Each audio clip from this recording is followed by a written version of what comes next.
Zapovjedništvo Ustaške nadzorne službe u Banja Luci javilo je nadležnima u Zagrebu.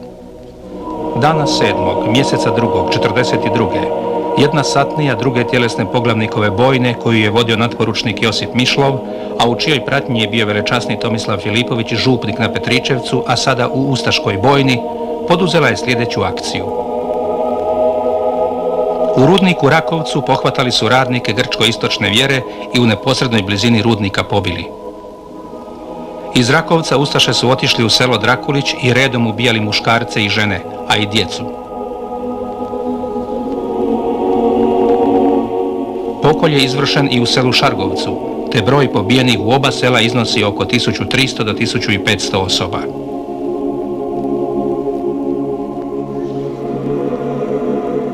Pokolj je izvršen i u selu Motikama, gdje je stradalo oko 70 porodica. Poslije opisanog dolazili su ustaše u spomenuta sela, te su iz njih odvozili životne namirnice, stoku, perad, a poslije su počeli odvoziti i pokućstvo.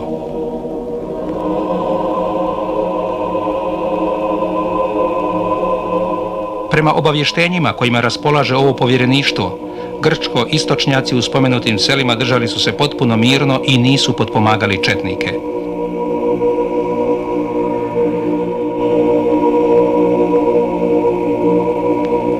Ovakav postupak ustaša izazvao je među građanstvom ogromno ogorčenje i paniku, kao i među stanovništvom okolnih sela koja se boje četnika. Ravnatelj Ozren Kvaternik, vlastoručno.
Živio.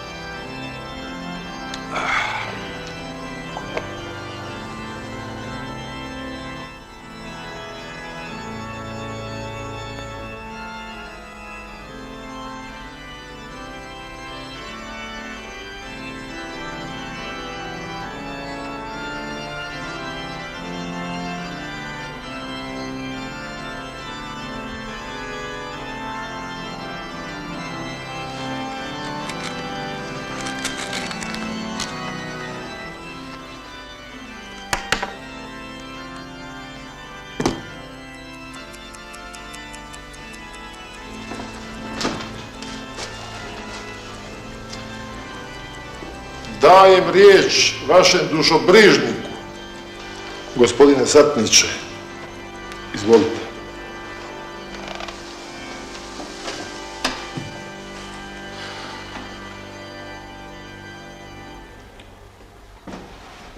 Gospodine zapovjedniče, gospodo časnici i dočasnici, i vi vojničari druge poglavnikove tjelesne bojne. Ja ovdje nemam svojih riječi. Na moja usta progovara sve mogući preko Starog Zavjeta i poglavnik preko službovnika Ustaške vojske. A za nas je podjednako sveto i ono što je objavio Svemogući i ono što naređuje poglavnik. I još reče Gospod Mojsiju: dobro vidim da je ovaj narod tvrde šije. I sada pusti me da se raspalim na njih i da ih istrijebim. Ali od tebe ću učiniti narod velik. I reče im: ovako kaže Gospod Izraelov: pripašite svaki svoj mač uz bedro svoje, pa prođite tamo i amo pookolo od vrata do vrata i pobijte svaki brata svojega i bližnjega svojega i prijatelja svojega. I učiniše sinovi Levijevi po zapovjedi Mojsijevoj i pogibe naroda u onaj dan do 3000 ljudi. Tako objavi naš Gospod preko Starog Zavjeta. Pobožnost je temelj čudorednog života. Ona pobuđuje na vjerno izvršavanje dužnosti. Treba uvijek imati na umu Boga, kojega smo pozvali da nam bude svjedok kod polaganja svete ustaške prisege.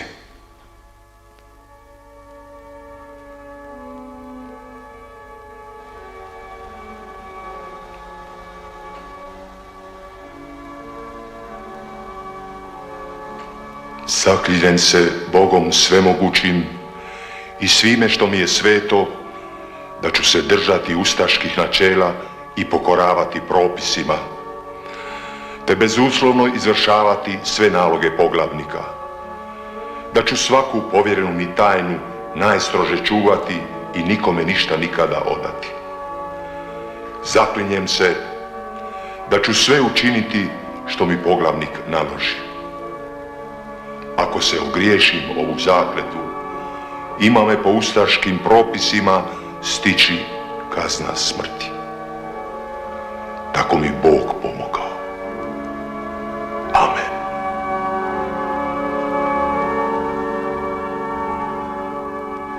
Pobožnost udaljuje čovjeka od zemaljskih uživanja.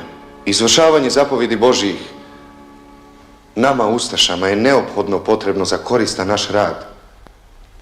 Svaki pobožan čovjek nastoji da izvrši zapovjed Božju. Tim više smo mi dužni da izvršavamo ugovore na koje smo se dragovoljno obavezali pred Bogom da ćemo ih izvršavati. Pobožnost udaljuje čovjeka od zemaljskih uživanja. Izvršavanje zapovjedi Božjih nama ustašama je neophodno potrebno za koristan naš rad. Svaki pobožan čovjek uvijek nastoji izvršiti zapovjed Božju. Tim više smo mi dužni da izvršavamo ugovore na koje smo se dragovoljno obavezali pred Bogom da ćemo ih izvršavati.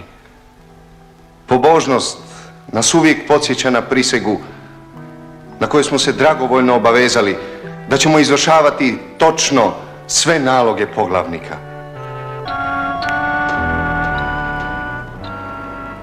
Zapt je osjećaj podređenosti, vjerne dužnosti i reda. Zapt zahtjeva od pretpostavljenog u uzdržavanju reda najveću snagu, a od podređenih bezuslovnu pokornost i izvršavanje zapovjedi. Zapt zahtjeva da svako zapovjedi i propise točno i na vrijeme izvršava. Svaki ustaša mora se pouzdati u svoje pretpostavljene i njihove zapovjedi bezuvjetno izvršavati.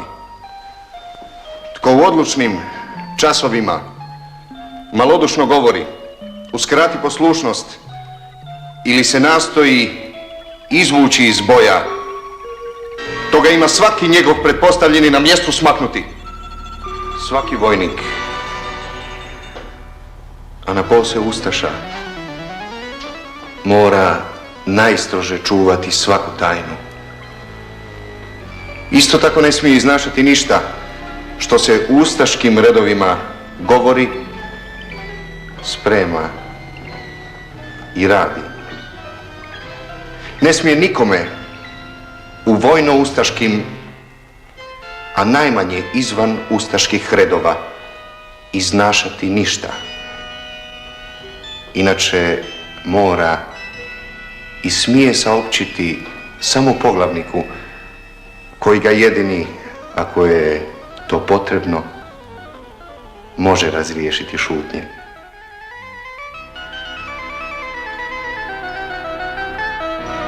I na kraju služite Gospodu sa strahom i radujte se sa trepetom. Živ je Gospod Bog koji mi daje osvetu i pokorava mi narode.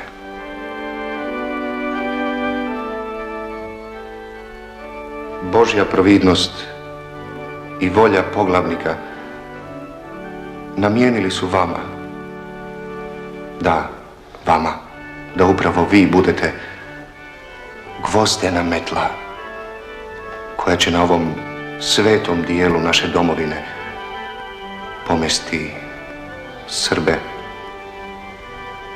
Židove i komuniste.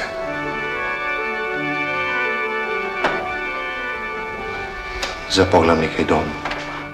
Spremni!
časni. Bratomislave, vi me znate.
Ja bi i njega. Bi, ali nemoj. Zašto? Bez ti Boga, poklali smo sve staro, mlado i nejako. Nemoj još i psa.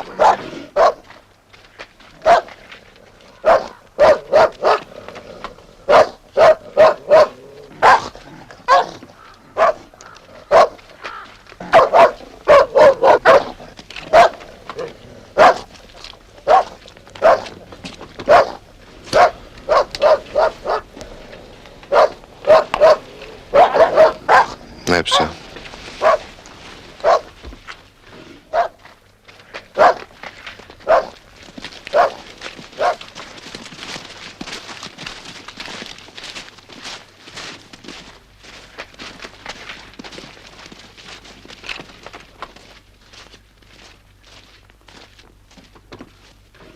Minister minoritatis provincie Bosne in congressu cum suo definitorio a die 28 aprilis utque a diem primum mai millesimo nongentesimo quadrigesimo secundo ab ordine dimissit patrem Tomislavum Filipović sacerdotem cuius provincie. Upravitelj Franjevačke provincije Bosne na saborovanju zajedno sa svojim vijećem, održavanom od dana 28. aprila do 1. maja 1942.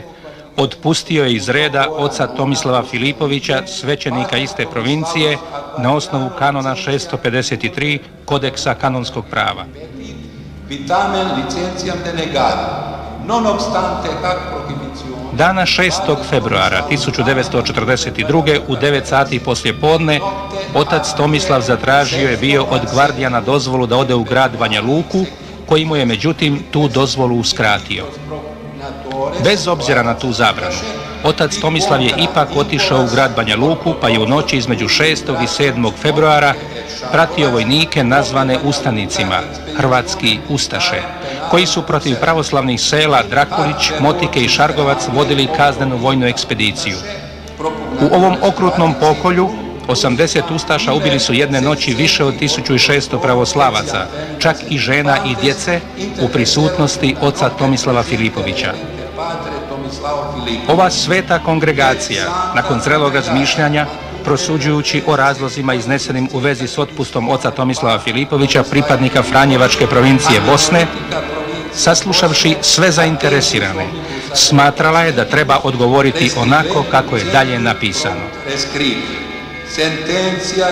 Odluka o otpustu oca Tomislava Filipovića odobrava se i potvrđuje.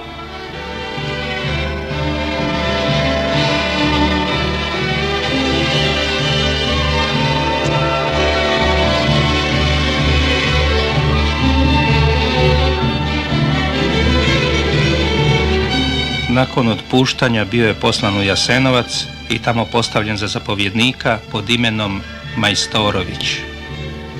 Bio si majstor i od sada ćeš se zvati Majstorović, rekao mu je Vjekoslav Maks Luburić.